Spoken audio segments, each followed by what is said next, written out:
Welcome to the Explainer. So, think about this for a second. Hundreds of thousands of people just vanish every single year. They go missing, relocate without a trace, or intentionally skip town. Now, tracking them down sounds like a skill set straight out of a spy thriller, right? But it's actually used every single day by professionals all over the globe. We're talking about skip tracing. Specifically, how skip tracers find people legally. We're going to look closely at 5 methods that actually work. There's no science fiction here. It's a very real, incredibly fascinating investigative discipline that combines technology, problem-solving, and some seriously sharp analytical skills. Let's get right to it. But first, we've got to shatter a massive illusion. If you watch movies, skip tracers are always portrayed as these folks in dark rooms wearing hoodies, furiously hacking mainframes while green code literally rains down on their screens. Yeah, that Hollywood myth is entirely fiction. The real world doesn't involve hacking at all. It's actually much different and, frankly, a lot more interesting.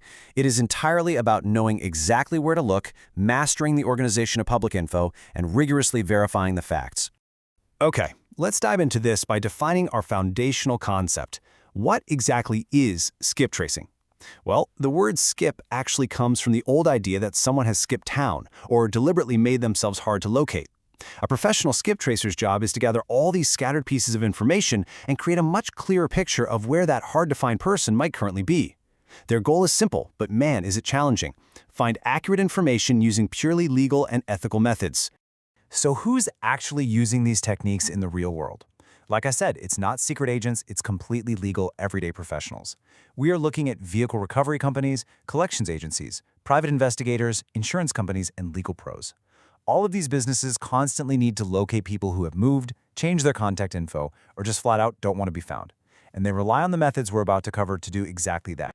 Here is our roadmap for today. We'll be walking through 5 steps: public records, open source intelligence, following connections, verifying the facts, and finally, the strict legal and ethical boundaries of the profession. All right, let's start gathering data. Let's start with method number 1, public records. This is the very first tool in an investigator's arsenal. Think of public records as the breadcrumbs of your life. Every single time you purchase property, start a new business, show up in a court filing, or even just get a speeding ticket, you generate a public record. A person's history inherently leaves a trail, and these everyday documents are exactly where a skip tracer begins assembling the scattered puzzle pieces of someone's life. But here's the catch, and this is absolutely crucial. Simply locating a property record or a court filing is enough to find someone. Any amateur can pull up a document. The true mark of a professional is knowing how those different pieces of information connect. It's like a giant puzzle. The real skill is building relationships between an old address on a court filing and a brand new business registration in a completely different state. Which brings us to our second method, open source intelligence.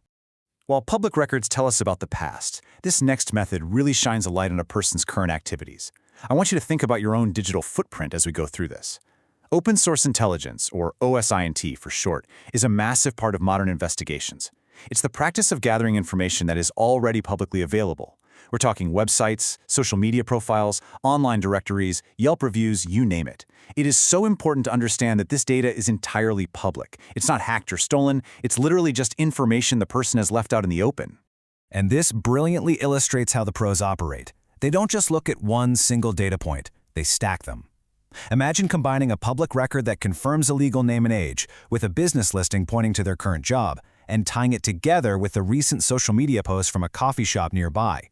By layering these 3 separate public sources, the investigator establishes a solid timeline, confirms identity, and points directly to the person's daily whereabouts.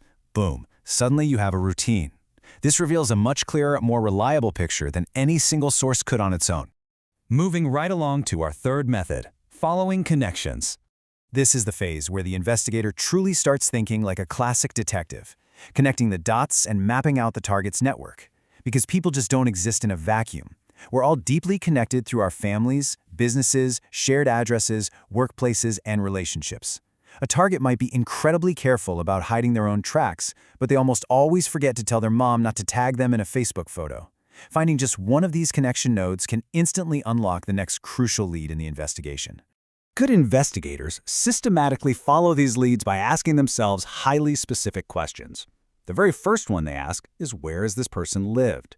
By tracing previous addresses, they begin to see geographic patterns and eliminate dead ends. Next up, they ask, Who are they connected to? A target's network often gives away their location way faster than their own direct actions.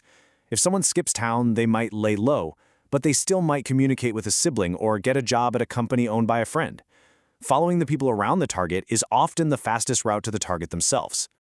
And then they have to ask the big one. What information confirms that this is the correct person? We've got to slow down a bit here because it's a very big world with a whole lot of people named John Smith. As investigators follow leads and find potential matches, they absolutely must pivot from mere possibilities to absolute certainty. Which leads us perfectly into the fourth method, verifying the facts.